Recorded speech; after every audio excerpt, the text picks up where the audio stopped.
नाज़रीन हाणे रुकंदासीं थर में ॿारनि जी फौतगियुनि जो सिलसिलो रुकजी न सघियो आहे। सिविल अस्पताल मिठी में खुराक जी खोट ऐं बीमारियुनि विघे वधीक 3 ॿार फौत थी विया आहिनि। अहम ख़बर बाबति तव्हांखे आगाह कंदासीं। थर में ॿारनि जी फौतगियुनि जो सिलसिलो रुकजी न सघियो आहे। सिविल अस्पताल मिठीअ में खुराक जी खोट ऐं बीमारियुनि विघे वधीक 3 ॿार फौत थी विया आहिनि। हलंदड़ महीने फौती ॿारनि जो अंग वधी 16 थी वियो आहे। अफ़सोसनाक ख़बर अव्हां ताईं पहुचाईंदासीं। थर में ॿारनि जी फौतगियुनि जो सिलसिलो रुकजी न सघियो आहे। सिविल अस्पताल मिठीअ में खुराक जी खोट ऐं बीमारियुनि विघे वधीक 3 ॿार फौत थी विया आहिनि। इन जा वधीक तफ़सील मालूम कंदासीं एजाज़ बजीर खां। जी एजाज़ बजीर, वधीक छा अपडेट आहे?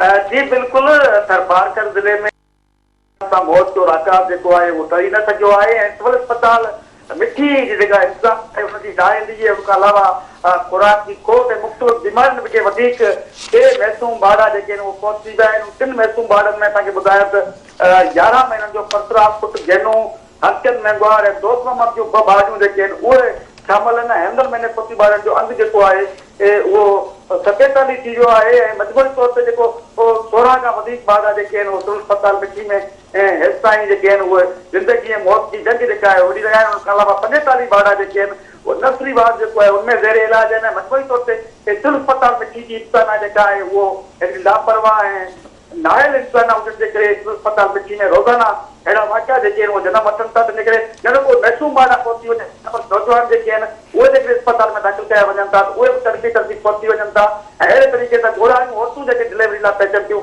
उहे बि गाइनोकोलॉजिस्ट ऐं मेडिकल जी लापरवाही उहे पहुची वञे थो। इन करे सिविल अस्पताल मिठी में वधीक 2 मासूम ॿार जेके आहिनि उहे फौत थी विया आहिनि ऐं हलंदड़ महीने फौती ॿारनि जो अंग जेको आहे उहो 47 थी वियो आहे। जी वॾी महिरबानी अपडेट करण लाइ।